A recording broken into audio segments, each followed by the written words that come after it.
నమామి నారాయణ పాదపంకజం వదామి నారాయణ నామ నిర్మలం భజామి నారాయణ తత్వమవ్యయం కరోమి నారాయణ పూజనం సదా ఆలోక్య సర్వశాస్త్రాణి విచార్య చ పునః పునః ఇదమేకస్తు నిష్పన్నం ధ్యాయేన్నారాయణం సదా సదాశివసమారంభాం శంకరాచార్యమధ్యమాం అస్మదాచార్యపర్యంతం వందే గురుపరంపరాం గురుబ్రహ్మా గురువిష్ణు గురుదేవో మహేశ్వరః గురుసాక్షాత్ పరబ్రహ్మ తస్మై శ్రీగురవే నమః గురువే సర్వలోకానాం భిషజే భవరోగిణాం నిధయే సర్వవిద్యానాం శ్రీదక్షిణామూర్తయే నమః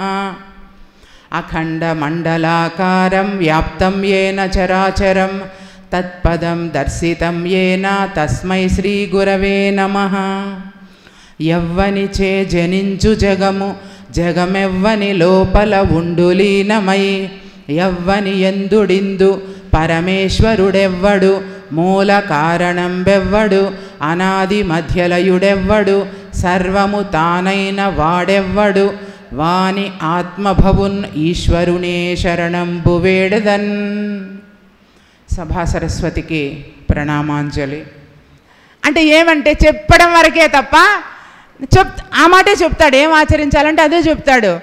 స్వామి మరి వెంటనే ఆ అమ్మగారి భర్త అక్కడ ఉంటారు, వృద్ధ బ్రాహ్మణులు. ఆయన వెంటనే అందుకొని, స్వామి మీరు ఇప్పటిదాకా శివుడు వేరు విష్ణువు వేరు అని చెప్పి మీరు చెప్తూ ఉన్నారు. అట్లాగే కాశీలో ఉండేటటువంటి జనులందరూ భ్రష్టు పట్టిపోవాలి అని చెప్పి అంతా మీరు శపించారు.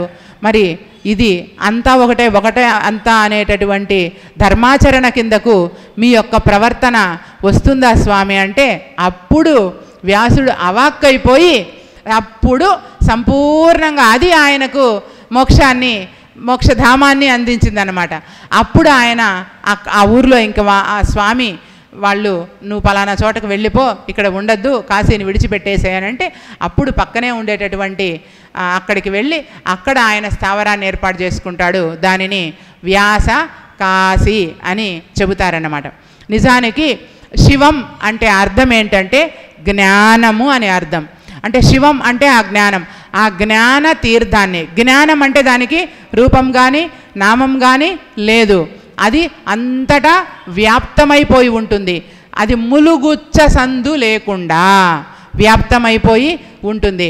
కాబట్టి ఆ వ్యాప్తమైపోయి ఉన్నటువంటి జ్ఞానాన్ని ఎన్ని గ్రంథాలు పఠించినా మనము ఆ సారంలోకి వెళ్ళి ఆ సారపు లోతులను మనము అరసి చూసి వాటిని గనక మనం తీసుకోగలిగితే అప్పుడు నిజానికి కాశీ క్షేత్రము అంటే శరీరము అని అర్థం. క్షేత్ర మహాత్మ్యాన్ని తెలుసుకుంటూ ఉన్నాము అంటే దేహ మహాత్మ్యాన్ని కూడా తెలుసుకోవాలి అని. ఎందుకంటే దీనికి మనం ఒక సూత్రాన్ని అప్లై చేయాలి అని అనుకున్నప్పుడు దేహమే దేవాలయం అని వేదవాక్కు. ఆ వేదవాక్కుని ఆ సూత్రాన్ని గనక మనం అప్లై చేస్తే దేహమే దేవాలయం అనేటటువంటి విషయాన్ని ఒప్పుకోక తప్పదు. మరి ఈ క్షేత్రంలో ఎన్నెన్ని తీర్థాలు ఉన్నాయి, ఈ దేహంలో ఎన్నెన్ని తీర్థాలు ఉన్నాయి. అట్లాగే బాహ్యంగా ఉండేటటువంటి కాశీ క్షేత్రంలో, అవంతి క్షేత్రంలో, ప్రభాస క్షేత్రంలో, నాగర క్షేత్రంలో తీర్థాలను చూడాలంటే మనం 10 రూపాయలు ఖర్చు పెట్టుకొని వెళ్ళి అన్ని క్షేత్రాలను దర్శించి అవనిలో గల యాత్రలు అన్నీ చేయగవచ్చు, ముఖ్యమవు నదులందు మునుగవచ్చు. కనుక మనము ఆ 4 క్షేత్రాలలో భౌతికంగా వెళ్ళైతే మనం అన్ని తీర్థాలను ఖర్చు పెట్టి చూసి ఏవి ఎలా ఉన్నాయి, ఎక్కడ ఏముంది అని చెప్పి థియరీగా మాత్రమే ఒక సమాచారం సేకరణ, ఒక లైబ్రరీ లాగా కావాలంటే మనల్ని మనం పెంపొందించుకోవచ్చు. మరి ఆ సమాచార సేకరణ మన జ్ఞాన సముపార్జనకు సరిపోతుందా? అందుకని ఎందుకు అన్ని తీర్థాల మహాత్మ్యాన్ని చెబుతూ నీ దేహమే దేవాలయం, నీ శ్వాసే నీకు గురువు అని కూడా చెప్తూ వచ్చారంటే ఫస్ట్ రోజు అనుకున్నాం బాహ్య ప్రపంచపు రహస్యాన్నైనా తెలుసుకో, నీ దేహపు రహస్యాన్నైనా తెలుసుకో, రెండు ఒకటే అయిపోతుంది అని. ఆ రెండూ ఒకటే అయిపోతుంది అనేటటువంటి సందర్భాన్ని పురస్కరించుకొని బాహ్య ప్రపంచాన్ని మనం భౌతిక కళతో చూసి తెలుసుకోవచ్చు ఈ తీర్థంలో ఈ మహాత్మ్యం ఉంది అని. ఈ తీర్థంలో ఈ మహాత్మ్యం ఉంది అని దేంతో నువ్వు గ్రహిస్తూ ఉన్నావో ఆ గ్రహణతోటి తిరిగి మళ్ళీ అండాండ బ్రహ్మాండ పిండాండం అంతా కూడా ఎక్కడుంది? మన దేహంలో ఉన్నది. మరి ఈ దేహంలో ఏమేమి తీర్థాలు ఉన్నాయి? ఆ తీర్థాలను మనం ఒకసారి పరిశీలిద్దామా? మన దేహంలో ఉండేటటువంటి కాశీ అంటే శరీరము, క్షేత్రము అనే అర్థం, మోక్షము అనేటటువంటి అర్థం. మోక్ష సాధనకు మన లోపల ఉన్నటువంటి తీర్థాలు ఏంటి అంటే 25 తీర్థాలు ఉన్నాయి. ఆ 25 తీర్థాలలో ఏ తీర్థము ఎటువంటి తీర్థాన్ని మనకు అందజేస్తుందో చూద్దాం. మొట్టమొదటిది ఆకాశ పంచకం, దానిని అంతరింద్రియాలు అంటారు. మొట్టమొదటిది మనలో ఉండేటటువంటి గుర్తెరుగుతూ ఉన్నటువంటి జ్ఞానం, జ్ఞాత అంటారు దాన్ని. దానం చేసే వాళ్లను దాతలు అని చెప్పినట్లుగా నీలో ఉండి భగవంతుని జ్ఞానాన్ని, శక్తిని, యుక్తిని గ్రహిస్తూ ఉండేటటువంటి జ్ఞానం ఏదైతే ఉందో అది జ్ఞాత. అటువంటి జ్ఞాత ఏమి చేస్తూ ఉందంటే మిగిలినటువంటి 24 ఇంద్రియాలకు ప్రభువై అది ఆజ్ఞలు చేస్తూ ఉంటుంది. ఈరోజు మనం స్కాంద పురాణం కిరణ్ స్వామి వాళ్ళు, ప్రసాద్ స్వామి వాళ్ళు ఏర్పాటు చేశారు.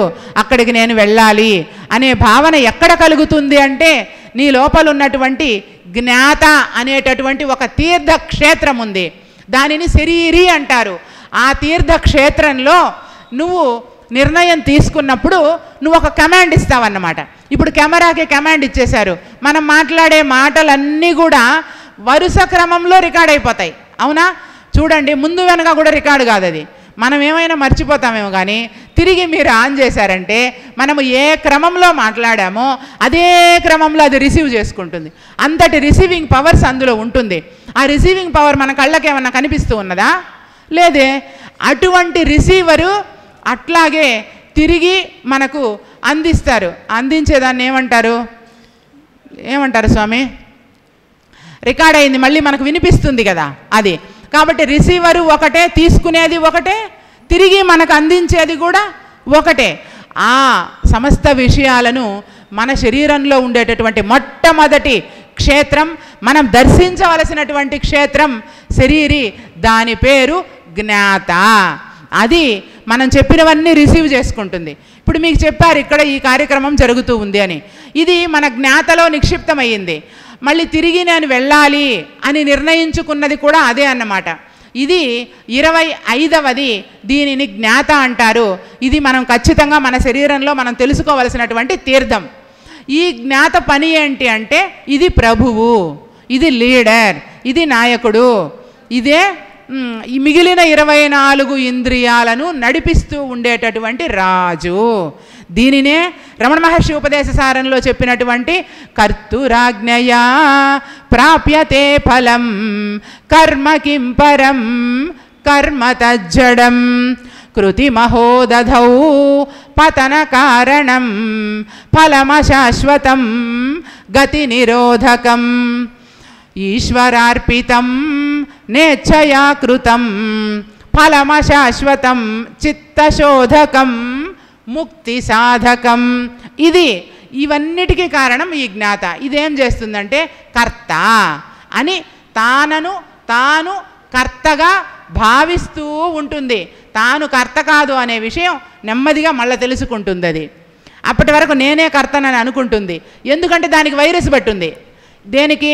జ్ఞాత అనే ఇంద్రియానికి వైరస్ పట్టి ఉన్నప్పుడు ఆ సాఫ్ట్వేర్లో ఉన్నటువంటి వైరస్ని గురువు జ్ఞానంతో తొలగిస్తే, ఆ జ్ఞానం తొలగిపోతే అప్పుడు అది ఆ జ్ఞాత భగవంతుడే తప్ప నేను లేను అని తనను తాను నివేదనం చేసుకుంటుంది.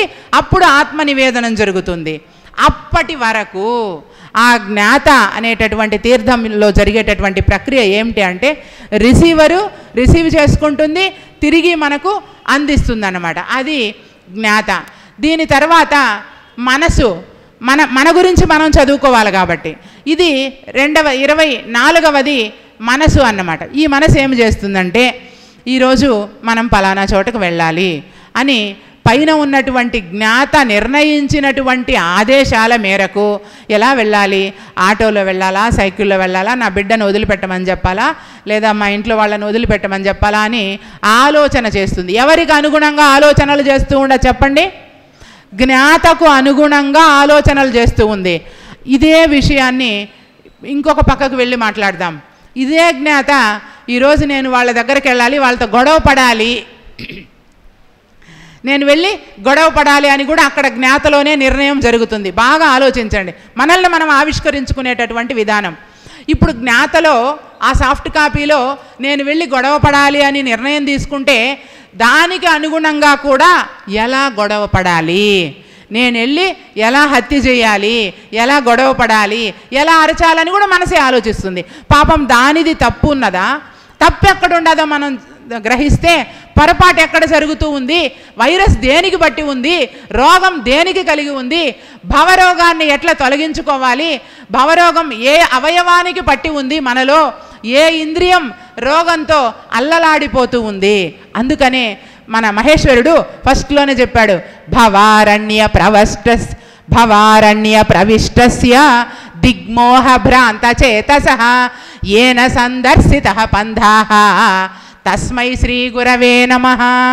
అంటే భవము అనేటటువంటి రోగముతో ఘోర అరణ్యంలో చిక్కుకొని ఉండేది ఏది అంటే ఆ జ్ఞాత, 25వ ఇంద్రియమైనటువంటి జ్ఞాత. అందుకని ఆ జ్ఞాతలో జ్ఞానం ఉంది అంటే ఇలాంటి కార్యక్రమాలకు వెళ్ళాలి, లేదా ఇలాంటి కార్యక్రమాలు నిర్వహించాలి అనేటటువంటి కమాండ్ ఇస్తుంది. ఆ కమాండ్ అనుసరించి మిగిలిన 24 ఇంద్రియాలు నడుస్తాయన్నమాట. కాబట్టి మనసు ఇప్పుడు మనం అక్కడికి వెళ్ళాలి అనుకుంటే ఏ పద్ధతిలో వెళ్ళాలనే ఆలోచనలు చేయటానికి సహకరించేదే మనసు తప్ప మరి మనసుకు స్వయం నిర్ణయ అధికారం లేదు. మనసు కేవలం ఆ జ్ఞాత దగ్గర ఒక ఎంప్లాయీ, ఒక ఉద్యోగి మాత్రమే. ఇప్పుడు 25వ తీర్థం అయింది, 24వ తీర్థం మనసు అయ్యింది, 23 మరి జ్ఞాత, మనసు, బుద్ధి. ఎప్పుడైతే నేను ఇలా వెళ్ళాలి అని అనుకుంటావో, ఓహో నీ మనసు ఇలా చెప్పింది గనక దానికి అనుగుణంగా దానికి తగినట్లుగానే బుద్ధి ఏమి చేస్తుంది, నిర్ణయిస్తుంది. నిశ్చయాత్మక స్థితి బుద్ధికి ఉంది గనక ఆ ఉద్యోగం అదే చేస్తుంది గనక ఓకే ఈరోజు ఇలా వెళ్దాము అని నిర్ణయించుకుంటుంది. ఇది మనలో ఉన్నటువంటి జ్ఞాతక్షేత్రం. అట్లాగే జ్ఞాత తీర్థం, మనసు తీర్థం, బుద్ధి తీర్థం. జ్ఞాత, మనసు, బుద్ధి, చిత్తం. చిత్తం అంటే ఏమిటి చెప్పుకోండి చూద్దాం. చిత్తం అంటే ఆలోచన కాదు, మనసు కాదు, కోరికలు కాదు. ఇందాకే చెప్పా, కోరుకునేవాడు ఎవరు? జ్ఞాత. మరి చిత్తం అంటే ఏమిటి అంటే మన యొక్క జన్మాంతర సంస్కారాల సంచి. జన్మాంతర సంస్కారాల సంచి అది నాభి దగ్గర ఉంటుంది. ఇందుకే మన శరీరంలో ఉండే తీర్థం మనకు తెలియకపోతే, ఈ సెల్ ఫోన్లో 1, 2 ఎక్కడున్నాయో తెలియకపోతే నువ్వు 1, 2 నొక్కగలవా? నొక్కలేవు. అందుకని చెప్పి నీ శరీరంలో ఉండే తీర్థాలను మనం సేవిస్తే, దాన్ని దర్శిస్తే, దాన్ని తెలిస్తే సమస్త అండాండ బ్రహ్మాండ పిండాండం అంతా కూడా మనకు అవగాహన అవుతుంది. అప్పుడు నీకు అండాండములు 0, పిండాండములు 0, బ్రహ్మాండములు 0, బ్రహ్మ 0 అన్నీ ఏమీ లేదని మీకు అర్థమైపోతుంది. ఎప్పుడైతే ఏమీ లేదని మీకు అర్థమైపోతుందో అప్పుడు మాత్రమే ఆత్మనివేదనం జరుగుతుంది, లేకపోతే జరగదు. అప్పుడు మాత్రమే ఆ జ్ఞాతకు బట్టి ఉండే వైరస్ తొలగిపోతుంది. ఆ జ్ఞాతకు ఉండే వైరస్ తొలగిపోతే దేహభావన పోతుంది. ఇవి రెండు పోయినప్పుడు నువ్వు ఇక్కడ దేహంతో ఉండగానే ఇప్పుడే ఇక్కడే జీవన్ముక్తుడిగా జీవించగలుగుతావు. అట్లా జీవిస్తూ ఉండేటటువంటి పద్ధతే అస్పర్శ యోగము. జలజపత్రము మీద సలిలమంటని ఎట్లు అద్దమందున రూపం అంటనట్లు, చిత్రభానునకును చీకటంటని ఎట్లు ఆకాశంబున వాయువు అంటనట్లు, భువి చింతపండుపై బొబ్బరంటని ఎట్లు పలుచల్లలో వెన్న కలయనట్లు. ఆ విధమైనటువంటి జీవన విధానం ఎప్పుడు అలవడుతుందంటే ఇప్పుడు మనం చెప్పుకుంటూ ఉండేటటువంటి తీర్థాలన్నీ సేవించినప్పుడు. కాబట్టి జ్ఞాతకు అనుగుణంగా మనసు ఆలోచించింది, మనసుకు అనుగుణంగా బుద్ధి నిర్ణయించింది. మరి చిత్తాన్ని ఏమి చేద్దాము అంటే నీ యొక్క సంచి, ఈ జన్మ, ఈ లైఫ్, ఇప్పుడు గీత అనే పేరుతో ఈ జన్మంతా నేను ఒక జన్మలో కొన్ని పనులు చేశాను. అట్లాగే మన కిరణ్ గారు, లేకుంటే మన ప్రసాద్ గారు, లేకుంటే మన చలపతి రెడ్డి స్వామి, ఇట్లాంటి వాళ్ళందరూ ఈ జన్మలో ఏ కార్యక్రమాలు చేశారో ఆ కార్యక్రమాలన్నీ రికార్డ్ అవుతాయి. ఇప్పుడు ఇక్కడ కెమెరాలో రికార్డ్ అయినాయి, మనం పెట్టాం కాబట్టి. కానీ విశ్వమంతా కెమెరాలు ఉన్నాయి. ఆ విశ్వం కెమెరా వేరు అన్నమాట. 70mm సినిమా, జీవుని ప్రయాణ కాలం సిద్ధమైనప్పుడు ఆ 70mm సినిమా కనిపిస్తుంది. నాకు చిన్ననాడు 17-16 సంవత్సరాలప్పుడు నేను జ్ఞానబోధ చిన్నప్పటి నుంచి చేస్తూ ఉన్నాను కాబట్టి ఒక 52 ఏళ్ల స్వామి ఒక అతను, స్వామి ధ్యానం చేయండి స్వామి మంచిది అని చెప్పేదాన్ని. ఒక్క నిమిషం ఈ అనుభవం మీకు ఉపయోగపడుతుంది. చెప్పేదాన్ని 10 సంవత్సరాల పాటు చెప్పాను. కనిపించినప్పుడల్లా కొంచెం కిండల్గా మాట్లాడేవారు. నేను పసిదాన్ని, చిన్నదాన్ని కదా, అట్లా మాట్లాడేటటువంటి వాళ్ళు. అయినా నేను స్వామి నమస్తే స్వామి కొద్దిసేపు ధ్యానం చేయండి. ఎవరు కనిపించినా నేనేం చెప్తానంటే, మీకు ప్రతిరోజు ఎన్ని పనులున్నా చేసుకోండి, 10 నిమిషాలు ధ్యానం చేయండి, 10 నిమిషాలు భగవద్గీత చదవండి, 10 నిమిషాలు మీరెవరు అనే దాని గురించి మీరు ఆలోచించండి అని చెప్పేదాన్ని. 10 సంవత్సరాల తర్వాత తనకేదో బాగలేకుండా వచ్చింది, హాస్పిటల్ పాలయ్యారు. కాళహస్తి గవర్నమెంట్ హాస్పిటల్లో ఆయన అడ్మిట్ అయ్యారు. ఇంకా బతకలేరని చెప్పారట. అప్పుడు నాకు 10 ఏళ్ల తర్వాత, అప్పటికి ఫోన్లు లేవు, ఏమీ లేవు. 10 ఏళ్ల తర్వాత ఒక అబ్బాయి నా దగ్గరకు వచ్చాడు. అమ్మ నిన్ను చూడాలన్నారు పలానా స్వామి. ఏమి అంటే, అప్పుడు ఆ పాప నువ్వెవరో అని ఆలోచించమనింది, భగవద్గీత చదవమనింది, కానీ నేను ఎప్పుడు ఏది చదవలేదు, అమ్మాయిని ఒకసారి చూడాలి అని చెప్తే నేను హాస్పిటల్కి వెళ్ళాను. అలాంటి వాటికి మాత్రమే నేను ఇటువంటి ప్రవచనాలకు వెళ్తాను. లేకుంటే అటువంటి జీవుడు తరువాతి జన్మను ఖరారు చేసుకోవడానికి తగినటువంటి జ్ఞానం కోసం అల్లలాడుతూ ఉంది కనుక అది వెళ్ళడం నా బాధ్యతగా వెళ్ళినప్పుడు ఆయన తన జీవితంలో 52 సంవత్సరాలలో ఆయన చేసినటువంటి పనులన్నింటినీ పూసగుచ్చినట్టు చెప్పారన్నమాట. ఇన్ని అన్యాయాలు, ఇన్ని అక్రమాలు, ఇన్ని పాపాలు ఇలా చేశాను, ఇప్పుడు నాకు ఈ విధమైనటువంటి పరిస్థితి ఉంది అని. అంటే ఎప్పుడైతే ఈ దృష్టి నెమ్మదిగా ఈ భౌతిక ప్రపంచం కనుమరుగు ఎప్పుడైతే అయిపోతుందో అక్కడ ఆ చూపు స్టార్ట్ అవుతుంది. ఆ చూపులో ఏమి కనిపిస్తాయంటే, నీ చిత్తంలో ఉండేటటువంటి నీ కాయిన్ ఫస్ట్ కనిపించేది. ఈ జన్మలో నువ్వు వేసుకున్నటువంటి ముద్రలు, ₹1 బిళ్ళ ఎలా ఉంటుందో 1 రూపీ కాయిన్ లాగా ఆ కాయిన్లో ముద్రల రూపంలో ఉంటుంది. నెక్స్ట్ స్టార్ట్ అవుతుంది, ఒక కాయిన్ అయిపోయింది కదా, నీకు నెక్స్ట్ దానికి లింక్ ఉంటుంది అన్నమాట. ఇంకొక కాయిన్ స్టార్ట్ అవుతుంది. ఇంకో లైఫ్లో నువ్వేం చేసావో నీకే 70mm కనిపిస్తుంది, ఇంకెవరు అక్కర్లా. దాన్ని బట్టి బ్రహ్మ సాక్షిగా ఉంటాడు. నీ తలరాతలనంతా నువ్వే మళ్ళీ లిఖించుకుంటూ ఉంటావు. దానికదే ఈ విశ్వం అనేటటువంటి రికార్డులో నిక్షిప్తమైపోతుంది. దాన్నే ఆకాశిక్ రికార్డ్స్ అంటారు. అదే హిరణ్మయ గర్భంలో దాగి ఉంటుందన్నమాట. అట్లాగా మన యొక్క చిత్తంలో మన యొక్క సంస్కారాల సంచి మొత్తం ఫుల్ బ్యాగు, ఏమి ఇబ్బంది లేదు, చాలా బరువుగా ఉంటుంది. బరువు పెంచుకున్న వాళ్ళకి, లేని వాళ్ళకి అసలు ఏమీ ఉండదు. అట్లాగా ఉండేటటువంటిది చిత్తము. కాబట్టి మనందరి యొక్క ఎవరి బరువు వాళ్ళ చేతిలో భద్రంగా ఉంది. అది శరీరం పోయినంత మాత్రాన అది చావదు, మనసు చావదు, బుద్ధి చావదు, నీ యొక్క ఇంద్రియాలు ఏవి కూడా చావవు. ఈ చిత్తము దాని యొక్క లక్షణం ఏంటంటే, బరువు మోస్తూ ఉన్నటువంటి దాన్ని తన సంచిలో పెట్టుకొని నీతో కనెక్ట్ అయి నీకు అనుసంధానంగా ఉంటుంది. దేంతో అనుసంధానమై ఉంటుంది అంటే, చిత్తం అయిపోయిన తర్వాత అహం, ఇదొక తీర్థం అన్నమాట మనకి. జ్ఞాత, మనసు, బుద్ధి, చిత్తం, అహం. ఈ అహం అనేటటువంటి భావన నీ లోపల ఉన్నటువంటి నీ బుద్ధిలో నిక్షిప్తమై ఉంటుంది. ఏమనంటే, నేను MBBS చదువుకొని లేకుంటే MD చేసి ఇంత పెద్ద డాక్టర్ని అయ్యాను, నేనే లేకపోతేనా?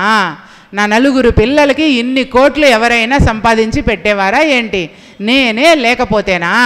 ఈ ప్రపంచం క్షణం కూడా నడవలేదు నేను లేకపోతే అని, ఆహా నేనే గొప్ప, ఓహో నేనే గొప్ప అని అది ఎగిరి ఎగిరి పడుతూ ఉంటుంది. దాని స్థానం వక్షస్థలం. అది ఆ వక్షస్థలంలో ఉండి ఎగిరి ఎగిరి పడుతూ ఉంటుంది. చిత్తం నాభి దగ్గర ఉంటుంది కదా, అది వక్షస్థలం దగ్గర ఉండి ఎగిరి ఎగిరి పడుతూ ఉంటుంది. ఎట్లా ఎగిరి పడుతూ ఉంటుంది అంటే, 80 లక్షల మేరువుల వలె ఎగిరి ఎగిరి ఎగిరి పడుతున్నవి 80 లక్షల మేరువులు అని శ్రీ చెప్పినట్లుగా పదండి ముందుకు పదండి తోసుకు పోదాం పోదాం పై పైకి కదం తొక్కుతూ పదం పాడుతూ హృదంతరాళం గర్జిస్తూ పదండి పోదామని సమసమాజం కోసం ఆయన పోరాడితే నాలో ఉండే నేను ఎంతకైనా తెగిస్తాను, నేను ఎంతకైనా ముందుకు పోతాను, నేను విడిచిపెట్టను, నేను శతకోట్ల సంవత్సరాలు ఈ భూమి మీదనే ఉంటాను, నన్ను ఎవ్వరూ ఆపలేరు, నాకు ఎవ్వరూ ఎదురులేరు, నీకైతే అసలు దిక్కే లేదు అని అది ఎగిరి ఎగిరి పడుతూ ఉంటుందన్నమాట ఆ అహం అనేటటువంటి తీర్థం. ఈ మన ఇంద్రియంలో మన లోపల ఉన్న తీర్థం మనకు తెలిసిపోయింది అనుకోండి, దాన్ని మనము ఈ జ్ఞాతకు జ్ఞానాన్ని ఇచ్చి వాటన్నింటిని మనం అదుపు చేయగలమా చేయలేమా? చాలా సులభంగా చేయొచ్చు అన్నమాట. ఇది మొదటి ఆకాశ పంచకం. ఇది కనిపించదు, ఆకాశం కనిపించదు, అనిపిస్తుంది. అట్లాగే ఈ ఆకాశ పంచకమైనటువంటి 5 ఇంద్రియాలు కూడా ఇంత బుద్ధి ఈ రూపంలో ఉంటుంది, ఇంత మనసు ఈ రూపంలో ఉంటుంది అని, ఇంత అహము ఈ రూపంలో ఉంటుంది, ఇంత చిత్తము ఈ రూపంలో ఉంటుందని మనకు కనిపించదు. అందుకని చెప్పి అది ఆకాశ పంచకం అంటారు. దాన్ని అంతరింద్రియాలు, మన లోపల ఉన్నటువంటి అంతరింద్రియాలు అంటారు. ఇప్పటికి మనము 5 తీర్థాలను 5 క్షేత్రాలను సేవించి ఉన్నాం. ఇక దీని తర్వాత మనకు రెండవది ప్రాణేంద్రియాలు. మన శరీరం లోపల ఉన్నటువంటిది ప్రాణేంద్రియాలు. మనం చాలాసార్లు అంటూ ఉంటాం, నువ్వంటే నాకు పంచప్రాణాలు, నువ్వంటే నాకు పలానా వాళ్ళంటే పంచప్రాణాలు అంటూ ఉంటామన్నమాట. అంటే ఈ పంచప్రాణాల స్థానాలు ఏవి అంటే సమాన, వ్యాన, ఉదాన, ప్రాణ, అపాన. ఈ సమాన అనేటటువంటి వాయువు మన శరీరంలో ఉండి మన శరీరంలో ఉండేటటువంటి అన్ని అవయవాలకు రక్త ప్రసరణకు ఆ వాయువు గనక లేకపోతే చాలామందికి బ్లడ్ సర్క్యులేషన్ తక్కువగా ఉంది అని రిపోర్ట్స్ వస్తూ ఉంటుంది. అదెందుకు అంటే సమాన వాయువు తగినటువంటి రీతిలో తగినటువంటి పద్ధతిలో పనిచేయకపోవడం. ఎందుకు పనిచేయదు అంటే నీ దృష్టి దైవం వైపు ఉన్నప్పుడు 90% శరీరానికి అందవలసినటువంటి దైవశక్తి అందుతుంది, 10% ఆహారం నుంచి అందుకుంటున్నటువంటి ఆ శక్తి కలిసి 100కు 100% శక్తి నీకు కూడి సరి అయినటువంటి పద్ధతిలో ఉంటుంది. అప్పుడు దారి తప్పుటకు వ్యాధి పుట్టుటకు శరీరంలో అవకాశము ఉండదన్నమాట. అందుకని సమాన వాయువు మనం తినినటువంటి ఆహారాన్ని పచనం చేసి ఆ వచ్చినటువంటి అందులో తయారైనటువంటి రక్తము శరీరంలోని 72,000 నాడులకు కూడా సమానంగా అందేటట్లుగా అది తగిన గాలిని అందిస్తుంది. కనుక మనలో సమాన వాయువు సరిగ్గా పనిచేసేటట్లుగా మనం ఉండాలి. అందుకనే ప్రతిరోజు కాసేపు ఒక 10 నిమిషాల పాటు ధ్యాన సాధన, ప్రశాంతంగా కూర్చొని భగవంతుని మీద సమస్త భారాన్ని సమస్త దేహేంద్రియ భావనను భగవంతునికి సమర్పించి ఉచ్ఛ్వాస నిశ్వాసాలను గమనిస్తూ ఆ శ్వాసతో కూడా మనం కూడా ప్రయాణం చేయాలి. ఇది వేదాలలో ఉండేటటువంటి ధ్యాన పద్ధతి. సమం కాయం శిరోగ్రీవం ధారయన్ అచలం స్థిరం సంప్రేక్ష్య నాసికాగ్రం త్వం దిశశ్చ అనవలోకయన్ అని మనకు ధ్యాన పద్ధతి అందులో ఉంది. కనుక ఆ పద్ధతిలో ఈ పంచప్రాణాలను సమస్థితిలో ఉంచడం కోసం మనం ఆ ప్రక్రియను ప్రతిరోజు చేయాలి. అట్లాగా సమాన వాయువు మన శరీరంలో ఎలా పనిచేస్తుంది? మరి వ్యానవాయువు ఏమి చేస్తుందంటే శరీరం అంతటా వ్యాపించి ఉంటుంది. ఒకవేళ ఎవరికైనా ఏదైనా గుచ్చుకున్నప్పుడు స్పర్శ అక్కడ తెలియడం లేదు, గట్టిపడిపోయిందనో మొద్దుబారిపోయిందనో ఎవరికైనా ఉంటుంది, మనం విని ఉంటాం. అంటే వ్యానవాయువు యొక్క పనితీరు సరిగా లేదు అని అర్థం. అంటే ఆ స్థలంలో ఆ వ్యాప్తమై ఉండవలసినటువంటి వాయువు ఆ కొంచెం ప్లేస్లో ఆ కొంచెం స్థలంలోకి అది వ్యాపించడం లేదు అని అర్థం చేసుకోవాలి. అంటే మనమే డాక్టర్ అయిపోతాం అన్నమాట. మనం ఈ పురాణంలో ఉండే మన గ్రంథాల్లో ఉండే విషయాలను మనం అన్వయించుకుని నేర్చుకున్నప్పుడు. లేదు కథ ఇంకొకళ్ళకి ఎవరికే చెప్పారులే ఆ కథ, స్కందుడికి సంబంధించింది, శివుడికి సంబంధించింది, పార్వతికి సంబంధించింది, వ్యాసుడికి సంబంధించింది, నాకు ఈ కథకి సంబంధం లేదు అనుకుంటే మాత్రం కుదరదు. స్కందుడు చెప్పింది, పార్వతీదేవి చెప్పింది, పరమేశ్వరుడు చెప్పింది. ఆ రోజు తత్పురుష కల్పంలో మహేశ్వరుడు చెప్పినటువంటి పార్వతీదేవికి చెప్పినటువంటి కథను స్కందుడికి చెప్పింది మన కోసమే, స్కందుడు నందిగణాలకు చెప్పింది మన కోసమే, స్వయం కోసమే, వాళ్ళ కోసము. ఆ తర్వాత నందిగణాలు దత్తాత్రేయుడికి చెప్పింది మన కోసమే, దత్తాత్రేయుడు వ్యాసునికి చెప్పింది మన కోసమే, వ్యాసుడు సూత మహర్షికి చెప్పింది మన కోసమే, సూత మహర్షి శౌనకాది మునులకు చెప్పింది మన కోసమే. ఈరోజు సూత శౌనకాది మునుల యొక్క సంభాషణను మనం ఈరోజు చర్చించుకుంటూ ఉన్నది కూడా మన కోసమే. ఆ భావన, ఆ తన్మయత్వం, ఆ ఏకత్వం మనలో కలగాలి. అట్లాగా వ్యానవాయువు పనిచేస్తూ ఉంటుంది. నెక్స్ట్ ఉదాన వాయువు అనేటటువంటి ఒక క్షేత్రం మన దేహంలో ఉన్నది. మరి ఉదాన వాయువు ఎలా పనిచేస్తుంది అంటే, ఈ రోజున మన శబ్దం బయటికి రావాలి అంటే, నా మాటలు మీకు వినిపిస్తున్నాయి అంటే, మీ మాటలు నాకు వినిపిస్తూ ఉన్నాయి అని అంటే కారణం ఉదాన వాయువు. నా గొప్పతనం కాదు, నీ గొప్పతనం కాదు. మాట్లాడే శక్తికి ఉదాన వాయువుకు చేతననిస్తున్నది స్కందశక్తి అని మనం అనుకున్నాం కదా. ఆ శక్తి ప్రవాహం, కదిలే శక్తి మనకు అందుతూ ఉన్నది అంటే దానికి కారణం స్కందుడు. ఈ భూమండలం మీద ఉన్నటువంటి సకల చరాచర స్థావర జంగమాదులన్నీ కూడా ఎక్కడికక్కడ స్థిరంగా ఇలా నిలబడగలుగుతూ ఉన్నాయి ఒరిగిపోకుండా అంటే దానికి కారణం భూమి, వినాయకుడు. ఈ ఇద్దరి ద్వారా మనల్ని నడిపిస్తూ కదలకుండా కూర్చొని ఉన్నటువంటి అగ్రస్థానంలో ఉన్నటువంటి మహాశక్తి, మహాదేవుడు, మహేశ్వరుడు, పరమేశ్వరుని శక్తి అని, అదే కదలని శక్తి అని మనం చూసాం. కాబట్టి ఆ ఉదాన వాయువు అనేటటువంటి ఒక కేంద్రం మన కంఠస్థానంలో ఉంటుంది. సమాన వాయువు అయితే అన్ని చోట్లకి అది నాభి దగ్గర ఉండి సమానంగా రక్తాన్ని పంచిపెడుతుంది. వ్యానవాయువు అయితే శరీరం అంతటా వ్యాపించి ఉంటుంది. అది లేని స్థలంలో మనకి అక్కడ గట్టిపడిపోతుంది, స్పర్శ ఉండదు. మాట వస్తూ ఉందంటే దానికి కారణం ఉదాన వాయువు. ఎవరికైనా మీరు చూసుంటారు, నత్తిగా ఉంటుంది ఒక్కొక్కసారి మాటలు కొంతమందికి సరిగా పలకదు. ఆ పలకదు అంటే కారణం ఏంటంటే వాళ్ళ కంఠంలో ఉన్నటువంటి ఉదాన వాయువు యొక్క పనితీరు మందగించింది అని అర్థం. పూర్తిగా మాటలు రాలేదు అంటే వాళ్ళలో ఉన్నటువంటి ఉదాన వాయువు పూర్తిగా పనిచేయడం లేదు అని అర్థం అన్నమాట. ఇది ఉదాన వాయువు మనలో ఉన్నటువంటి పనితీరు. ఈ విషయం మనకు తెలిసిందనుకోండి, అయ్యో మాట భగవంతుని శక్తి ద్వారా మనం వినియోగిస్తూ ఉన్నాం. ఆ శక్తిని మనము మంత్రంగా వాడుకోవాలి, కానీ వృధాగా మనము చేయకూడదు. పొద్దు పోవకయున్నను వేసరక పొరుగిండ్లు తిరుగుగాని బుద్ధి మాలిన చిత్తము నీ యందు నిలువదే నారాయణ. ఆశాపిశాచి పట్టి వైరాగ్య వాసనల చేరని యందు గాసిపెట్టుచుయున్నది ఎట్లని ఏడ్చును నారాయణ.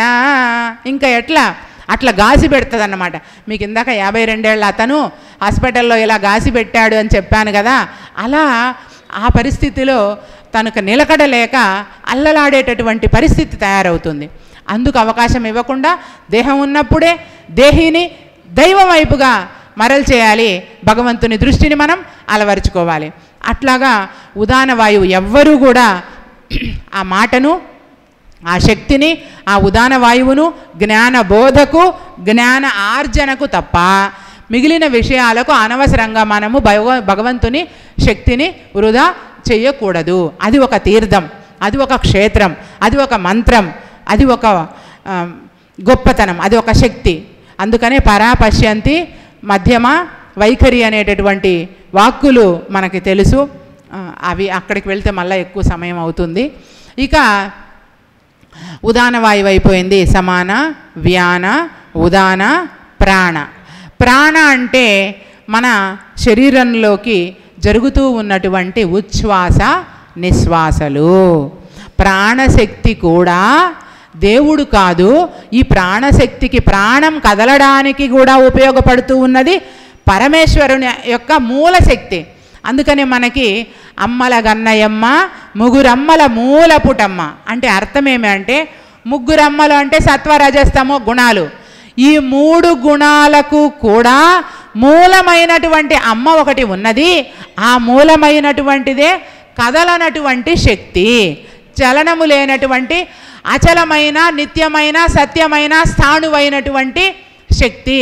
దాన్నే మనం నజాయతే మ్రియతే వా కదాచిత్ నాయం భూత్వా భవితా వా నభూయః అజో నిత్యః శాశ్వతోయం పురాణో నహన్యతే హన్యమానే శరీరే అని చెప్తున్నటువంటి శక్తి అదే.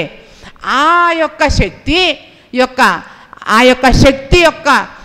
శక్తితోటి, మూల శక్తి యొక్క శక్తితోటి మనలో ఉచ్ఛ్వాస నిశ్వాసలు అనేది శివుని ఆజ్ఞానుసారంగా చూశారు కదా. వ్యాసునితో కూడిన 10,000 మంది శిష్యులకి అన్నపూర్ణమ్మకు ఒక్క మాట చెప్తే చాలు, నువ్వు తింటే కూడా మళ్ళీ ఆకలి తీరదిక. తినడానికి అన్నం దొరకకపోగా తిన్నా ఆకలి తీరని పరిస్థితి వచ్చేస్తుంది భగవంతుని శక్తి లేకపోతే.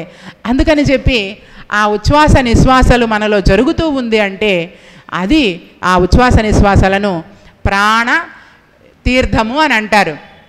ఇది ఎట్లా జరుగుతుంది మనలో చెప్పుకోండి చూద్దాం. నెమ్మదిగా చెట్లు చేమల దగ్గర నుంచి విశ్వమంతా వ్యాపించి ఉన్న విశ్వశక్తిలో నుంచి తయారైనటువంటి ప్రాణశక్తి మన యొక్క నాసికా రంధ్రాల ద్వారా మన లోపలికి వెళుతుంది. మన కంఠస్థానం ద్వారా నాభి దగ్గరికి వెళ్ళి మూలాధారాన్ని అంటి, మనకు షట్చక్రాలు ఉన్నాయి కదా, మూలాధారం, స్వాదిష్టానం, మణిపూరకం, అనాహతం, విశుద్ధం, ఆజ్ఞ, సహస్రారం ఉన్నాయి కదా. వీటినే కదా చెప్పింది మన లలితానామాలలో కూడా. మూలాధారైక నిలయ బ్రహ్మగ్రంథి విభేదిని మణిపూరాంతరుదిత విష్ణుగ్రంథి విభేదిని ఆజ్ఞాచక్రాంతరాళస్థ రుద్రగ్రంథి విభేదిని సహస్రారాంభుజారూఢ సుధాసారాభివర్షిణి. అంటే 3 గ్రంథుల్ని ఛేదించమనే కదా అక్కడ అర్థము. సృష్టి గ్రంథి, స్థితి గ్రంథి, లయ గ్రంథి. అంటే బ్రహ్మగ్రంథి, విష్ణు గ్రంథి, లయ గ్రంథి, రుద్ర గ్రంథి. వీటినన్నింటినీ కూడా ఛేదిస్తేనే ఈ 3టికి ఆవల, జాగ్రత్త, స్వప్న, సుషుప్తికి ఆవల. వీటిని ఎలా నువ్వు గ్రహించగలవంటే నీ యొక్క ప్రాణశక్తితోటి. నీ లోపలికి వచ్చినటువంటి ప్రాణశక్తి కంఠస్థానం ద్వారా వక్షస్థలం దగ్గరికి వెళ్ళి వక్షస్థలం నుంచి మూలాధారాన్ని అంటి వెనక ఉన్నటువంటి వెన్నుపూస నడినాళాన్ని పట్టుకొని, వెన్నెముక నడినాళం అక్కడికి, దాన్నే మూలాధారం అంటారు. దానిని పట్టుకొని ఆ వెన్నెముక ద్వారా పైకి వచ్చి తారకం అంటారు. దాన్నే బ్రహ్మంగారి భాషలో తారకం, అమనస్కం అంటారన్నమాట. పైకెక్కి ఇక్కడ ఈడా పింగళ అనేటటువంటి 2 నాడులను పట్టుకొని మన లోపలికి ఉచ్ఛ్వాస నిశ్వాసలను 21,600 హంసలను మన లోపల నడిపిస్తూ ఉంటుంది. ఈ నడిపిస్తూ ఉన్నందుకు ఆధారం మన లోపల ఉన్నటువంటి సుషుమ్నా నాడి. సుషుమ్నా నాడిని ఆధారం చేసుకొని ఈ పంచప్రాణశక్తులు కూడా కదులుతూ ఉంటాయి. ఈ సుషుమ్నా నాడిని ఆధారం చేసుకునే షట్చక్రాలు ఉంటాయి. ఈ షట్చక్రాలను ఆధారం చేసుకునే పంచకోశాలు ఉంటాయి. పంచకోశాలను ఆధారం చేసుకునే సప్తధాతువులు ఉంటాయి. ఈ సప్తధాతువులను ఆధారం చేసుకునే ఈ గోతం, ఈ సంచి, పచ్చి చర్మపు తిత్తి ఉంటుంది. ఈ క్రమ పద్ధతి ఒకటి. అజ్ఞానమూలహరణం జన్మకర్మ నివారణం జ్ఞాన వైరాగ్య సిద్ధ్యర్థం గురుపాదోధికం పిబేత్ గురుపాదోద్ధితం తీర్థం పీత్వా త్రిపుటినాశనం సర్వద్వంద్వ వినాశం చ విద్యతేన పునర్భవం గచ్చాద్య పునరాగచ్చ మామకాభీష్ట సిద్ధయే గురోర్య కృపయా వీక్ష్యం పూజా స్వీకురు మత్కృతం అనేన సదృశం కార్యం నభూతం నభవిష్యతి సర్వరోగ ప్రశమనం సర్వసంపద్ ప్రవర్ధనం సర్వాపమృత్యుశమనం కాలమృత్యు నివారణం సర్వజ్వరార్తి శమనం దీర్ఘాయుష్యప్రదాయకం. మంగళం శ్రీ గురుదేవాయ మహనీయ గుణాత్మనే సర్వలోక శరణ్యాయ సాధురూపాయ మంగళం. ఓం శాంతి శాంతి శాంతి. Thanks for watching. Please comment, like, share and subscribe our channel.